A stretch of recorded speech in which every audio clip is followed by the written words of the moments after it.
Bonjour, Natalie here. Welcome to FrancoFoods. Today, we're visiting the small European country of Luxembourg. We'll be making Bouchées à la Reine. Now, although Bouchées à la Reine was invented in Versailles, France, in the early 1700s, it's very popular in Luxembourg. So, I thought, let's go for that.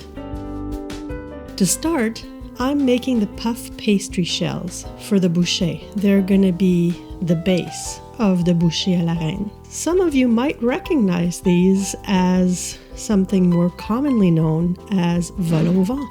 I have some of my homemade puff pastry dough to make them, but you can find frozen dough or even pre-cut shells at most grocery stores. Growing up, my mom made vol au vent regularly. Now, little did I know the sordid history behind its creation. To make a long story short, it would seem the Queen of France, her name was Marie Leczinska.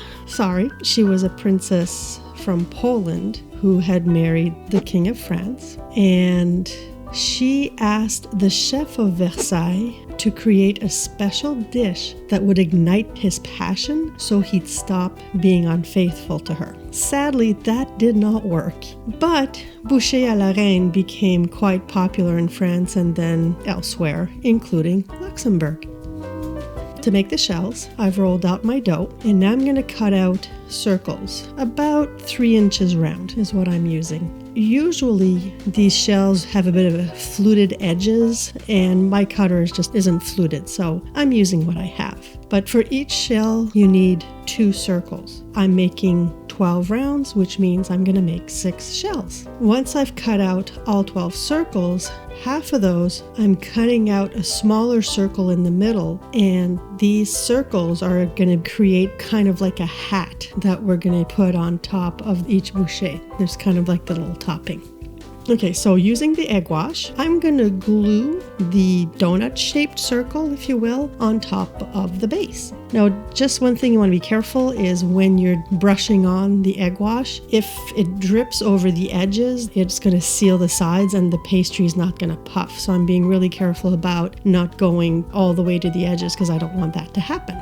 So I've built my shells, so I'm going to just finish off by brushing egg wash all over the top of the shell as well as the hats. And I'm scoring the base because I read it's supposed to prevent it from puffing up while baking. So I don't know. This one's a first, so we'll see. This week's vocab is le saumon, l'aneth, poché, le citron, la capre. Okay, shells are in the oven and baking. Time to make the filling. Traditionally, Bouchées à la Reine filling is made with chicken and mushrooms. Well, I happen to have leftover salmon, and, well, quite frankly, no one in the family really is crazy about mushrooms. So instead, I'm going to make my own version using the salmon and other ingredients I happen to have on hand. So Luxembourg is, like many European countries, a country that has several official languages. In Luxembourg, it's French, German, and something called Luxembourgish, which is a West German dialect that is spoken in Luxembourg. Which, if you think about it, it makes sense that those would be the languages, considering Luxembourg is bordered by France, Germany, and Belgium. Okay, the shells are ready. I'm really happy with how they turned out.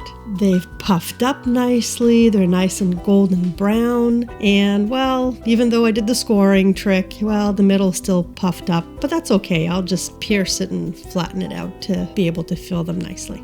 Okay, I am now making my filling, and the filling is comprised of a basic béchamel white sauce, and to it I am adding ready-cooked salmon, roughly 2 cups. I'm also adding capers, maybe a couple of tablespoons, which should give it a nice little zesty, salty flavor. I'm also adding dill and salt and pepper to taste. Because the capers are salty, I'm tasting my filling before I add the salt, just to be sure I don't make it too salty. Okay, it is time to assemble the bouchée. You simply fill the shells and serve. Easy peasy. So to accompany this is our family meal tonight. So I roasted some Brussels sprouts and asparagus, and you could probably tell by the plates that there's one asparagus fan in the family. Okay, time for the taste test. I have to say, I'm really happy and actually quite proud of how the pastry turned out, as well as the filling. But the shell is buttery and flaky and really nice and crispy. And the filling has a light texture, which you'd think, with the lump of fish and whatnot, it could be heavy, but it's actually nice and light, and it really has a nice flavor. All in all, it's a nice family meal. Well, I hope you enjoyed this recipe and that you'll create your own bouchée à la reine. As you can tell, it's very versatile, and once you have the shell and you know how to make béchamel, you're good to go. It's really up to you. It's a blank canvas. You create what you want to, really, at the end of the day. Until next time, merci et à la prochaine!